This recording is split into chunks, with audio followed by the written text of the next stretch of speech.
So why 47? What does that mean? Well, for those of you that may not know, 47 is the atomic number for silver. So it's just a play on that, and really it's about building silver ounces in the Americas largely.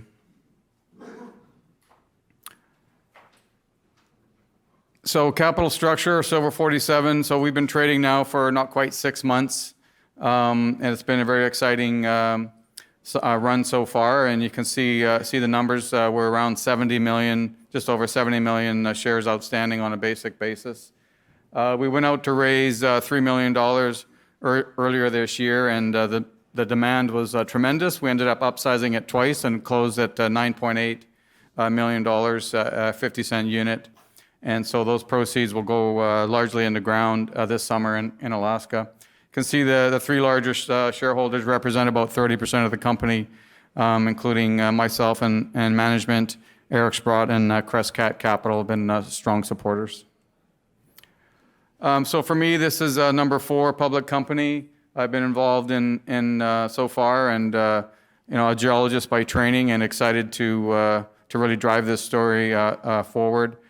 We've got a very small team at the moment, but it's growing. We're making some hires as we speak. Alex Wallace is our VP Exploration. Kevin Chen's our CFO, and we have 2 independent directors, David Netherway and Ryan Goodman, both experienced mine developers in Africa. So the strategy for Silver 47 is really all about the growth. We've got a very strong resource base, underpins the valuation of this company. But we're really going to accelerate our Dry Creek and West Tundra Flats mineralized zones that make up the resource. And my vision for this company is to get to 1 billion ounces of silver equivalent through a combination of mergers and acquisitions and drilling aggressively. You can't really grow these things fast enough through the drill bit, so you really need to do M&A to get that traction and get the scale. And to get scale in this business, it's really all about attracting capital. So to get the capital, you need the scale, and you just got to push forward. So we're aggressively looking at those options. Chen talked about some of this, but the U.S. really imports a tremendous amount of metals, and we're excited to really unlock the value on the asset we have. So we have significant amounts of gallium and antimony that were just identified only last year. That's not in the resource currently, but we're doing some work this year to see what kind of recoveries we could get on those metals. We do have a lot of zinc. We have tin, and the dominant thesis for our resource is the silver gold. But we can bring all these metals into the fold. So the project's called Red Mountain. It's located in south central Alaska. It's about 100 kilometers south of Fairbanks. We put out an initial maiden resource of 168.6 million ounces silver equivalent. In January, 336 grams per ton. So directly south 100 kilometers from Fort Knox. We've got infrastructure nearby, roads, rail. There's a number of winter trails that get into the site, and we're working hard to advance this project. But it's a massive block, 620 square kilometers. We have our own district of EMS camp here. You can see the resource numbers here, which I'll get into a table. 15.6 million tons. 336 grams per ton silver equivalent gives us 168.6 million ounces silver equivalent. There's the resource numbers, lots of metal. It's zinc forward, but we're really here for the precious metals. Right now, the precious metals make up about 33% of the resource, 55 million ounces silver equivalent. There's a lot of base metals in the system, but we're here for the precious metals. There's two zones, Dry Creek and West Tundra Flats. You can see the drilling to date, 39,000 meters. We're hoping to get another 5 to maybe 8,000 meters this season on the target. And we have high confidence that the resource will grow. It's open in multiple directions. And this is only 2 zones of probably 20 on a 60-kilometer long trend. So we're excited to see that growth happen. So if you just have a look at the silver and gold columns, this is why we're interested and why we picked up the asset, is that some of the silver intercepts are quite impressive. And then when you add in the base metals, that really jacks up the silver equivalent values. And one of the things we did last year when we picked up the asset, we only drilled a half a dozen holes, but we were quite impressed with the high-grade gold. The bottom of that table, hole 106, pulled one of the highest grade gold intercepts, 15 grams gold. For a VMS is quite encouraging.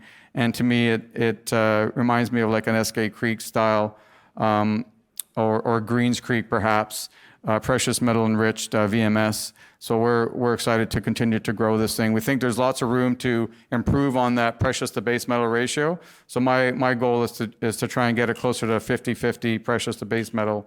And you can look on the bottom there, some of the antimony and gallium numbers are quite high. In fact, up to 0.6%, 6,000 ppm antimony and almost 100 grams of gallium. So we need to do some metallurgical work on those critical minerals to understand what kind of recoveries we could get. It's not in the current resource, and we're hoping we can get that into the next iteration of resource coming hopefully next year. And just looking at the West Tundra Flats, this is quite interesting. Some of the work that we've done recently suggests there's an offset to this, and there might be another piece to this West Tundra that has not been drilled. But again, look at some of the silver numbers, over a kilo of silver here, and some really good gold numbers. So these two zones make up the resource here, but lots of work to do. We're pretty confident that these things will grow. The mineralization is quite consistent, and we just need to move this thing forward. And I really think that this is a reasonable near-term development story in the making. So when we took a step back at this project, we've got a 60-kilometer long mineralized trend with north of 20 targets that have not really been drill tested.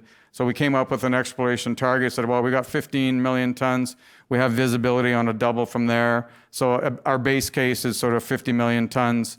We think that's a pretty good objective. The 75 million ton target, that's obviously lots of blue sky there.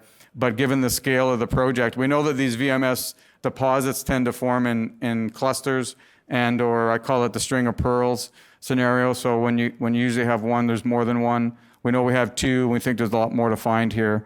So again, that objective would be to aggressively drill this off and move it to the PEA stage sooner than later, and obviously continue to drill for discovery. So this year is largely going to be to resource growth with an objective of coming out with a new resource next year. And this is just showing a scale comparison to other well-known world-class VMS mining camps.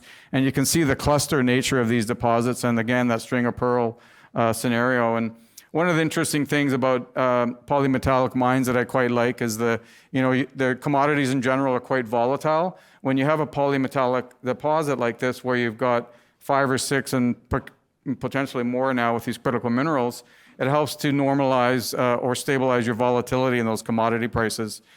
So again, these things can run for a long time, and we're hoping this is the same case with Red Mountain.